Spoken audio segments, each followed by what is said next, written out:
Caros alunos, então nosso próximo passo é estudar o sistema de interrupções que os processadores x86 implementam no PC, ok? Capítulo 8 do livro.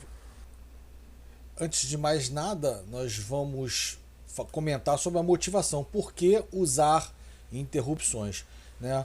Parece uma coisa bem óbvia. Você tem, por exemplo, um periférico que tem um dado disponível. Por exemplo, o mouse. O mouse está parado lá, você não faz nada. Quando você mexe com o mouse, ele transmite serialmente uma informação de deslocamento, delta X, delta Y e a situação dos botões do mouse. Então você não precisa ficar lendo o mouse o tempo todo e ficar parando a CPU. Então o que acontece? Quando essa transmissão é feita, então a CPU será interrompida através de uma interrupção e cabe a uma rotina de interrupção, que a gente vai chamar de rotina de serviço, rotina ISR, ler os valores que foram transmitidos e processar. O que eu vou fazer para processar? Eu vou desenhar o cursor do mouse, apagar de um ponto e desenhar no outro e por aí vai. Tá?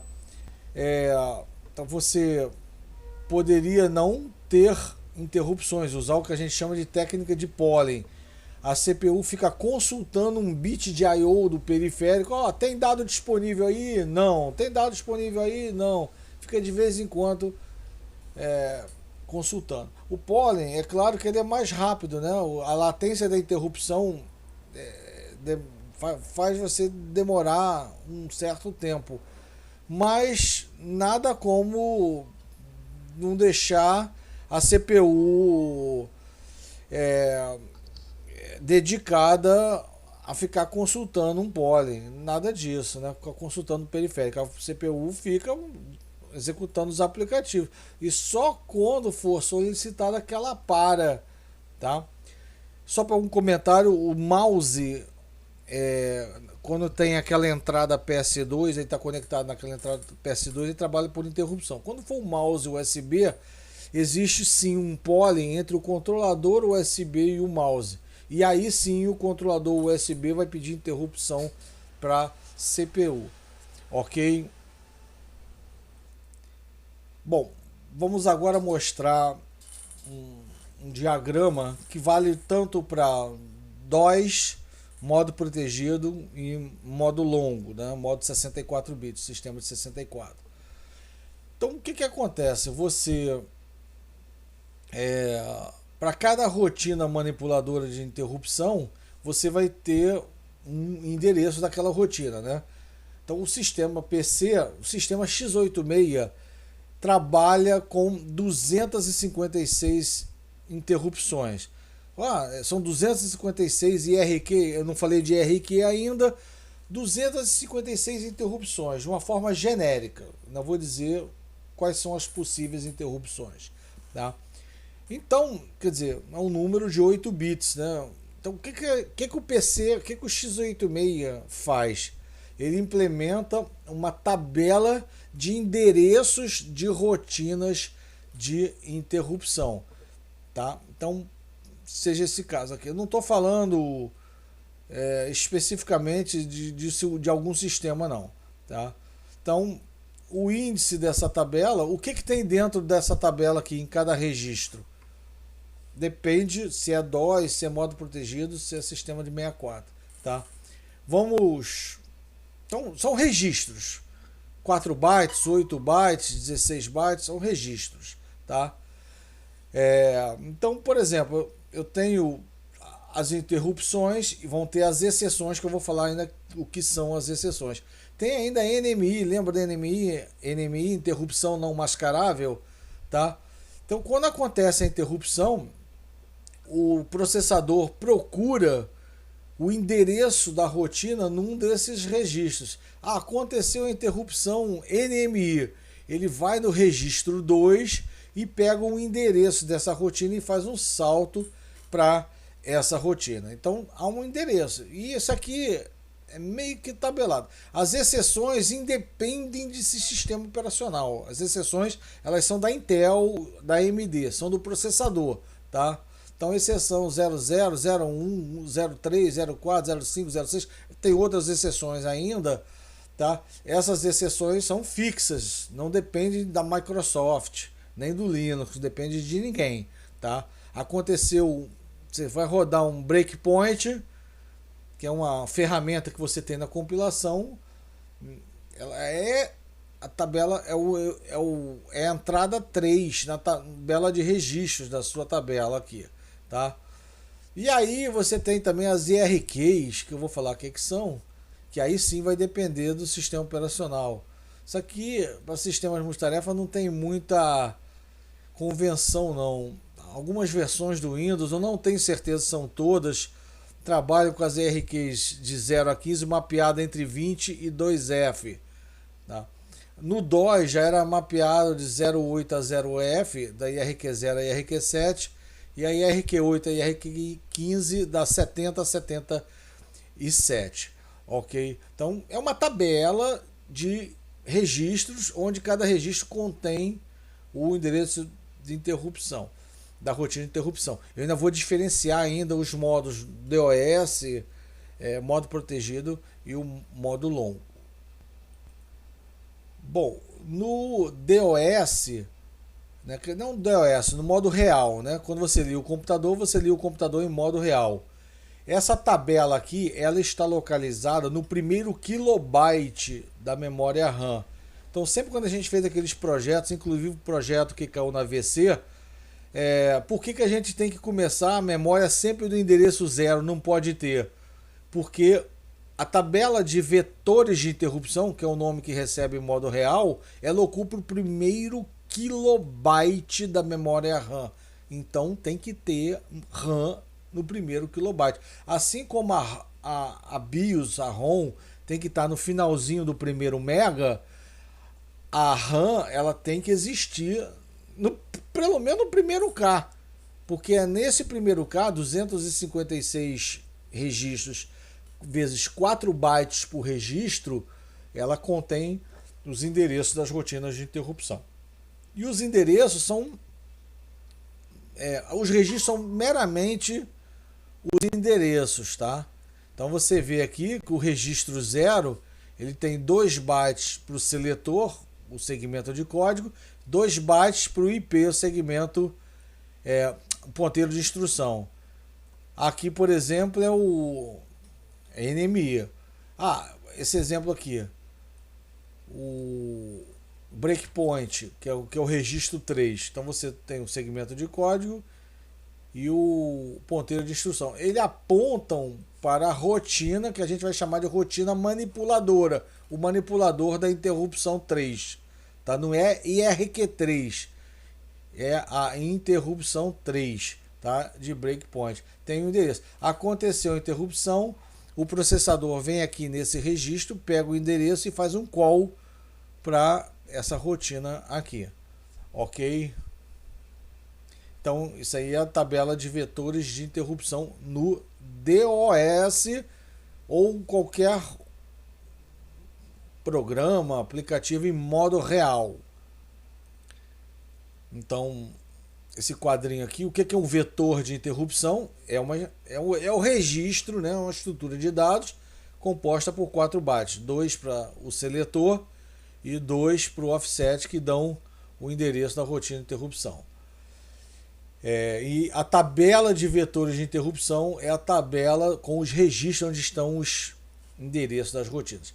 Em modo protegido, 32 bits, né, em modo longo, ou que a gente chama de modo compatível, né, que é o modo protegido em 64 bits, aí o nome passa a ser chamado de tabela de descritores de interrupção. Em modo protegido, cada registro passa a ter 8 bytes. Em modo longo, cada registro passa a ter 16 bytes. Tá? Então essa tabela, que era de 1K, passa a ser de 2K em modo protegido e de 4K em modo longo. E aonde que está na memória? No modo real está no primeiro kilobyte da RAM. No modo protegido e no modo longo, vai existir um registrador, tá? Que a gente escreve um valor nesse registrador antes de inicializar as rotinas de interrupção, os endereços, e esse registrador ele aponta na memória para a tabela. Então você pode, teoricamente, alocar em qualquer lugar da memória essa tabela, ok? Então a figura seguinte é que a gente chama de tabela de descritores de interrupção, ou IDT, né? Então vai existir um registrador chamado IDTR, que é registrador apontador da tabela de descritores de interrupção. Então, ele vai apontar, a tabela tem 2K ou 4K, dependendo se está 32 ou 64 bits. Ok?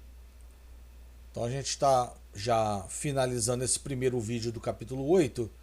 Então nos processadores x86, na verdade isso não é só para x86, né? Para quase todos os processadores, você tem três classes de interrupções, né?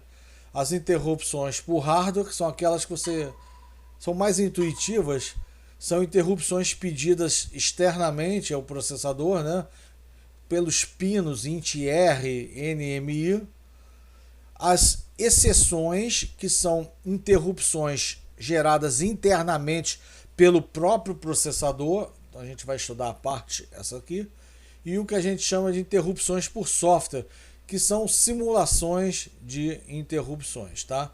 Então, como eu falei, as interrupções por hardware são chamadas pelos pinos int-r e NMI, tá? Existe uma diferença de hardware entre as duas, sendo que a principal, que é a int-r, é mascarável, ou seja, ela pode ser desabilitada. Então existe aquele bit do registrador de flags, o IF, né? Então você pode, com STI, CLI, habilitar ou desabilitar as interrupções. Isso a gente já viu lá no finalzinho do capítulo 4, tá? E a NMI não, se ela chegou até o processador, então ela não mascarava, não pode ser desabilitada, ok? A NMI, na verdade, a IBM fez uma maracutaia, um cambalacho para poder desabilitar a NMI externamente. Então ela faz um bit de máscara da NMI externamente ao processador para não deixar o sinal chegar ao processador. Mas isso é escovação de bit, tá? Então, e essa int-r, ela vai ser gerada por um circuito chamado PIC, controlador de interrupções programável. Ele era um chip chamado 8259 no primeiro PC XT. No PCAT passaram a ser 28259 em cascateadas. E esses dois chips, do jeito que estão, foram incorporadas à ponte sul do chipset, ou o chipset propriamente dito.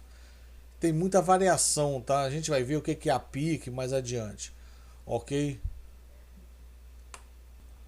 Então, para a gente fechar esse primeiro vídeo, aqui está um esquema bem simplificado do sistema básico, né, de interrupções do PC. Então, a gente pode dizer que é assim o esquema até as CPUs de um core. Depois tem alguma coisinha a mais que eu vou só comentar, porque varia muito de CPU para CPU. Tá? Então você tem a CPU, esse aqui é o chip da CPU, né, o processador, né? Você tem as interrupções, aqui o sistema de interrupções dela, né?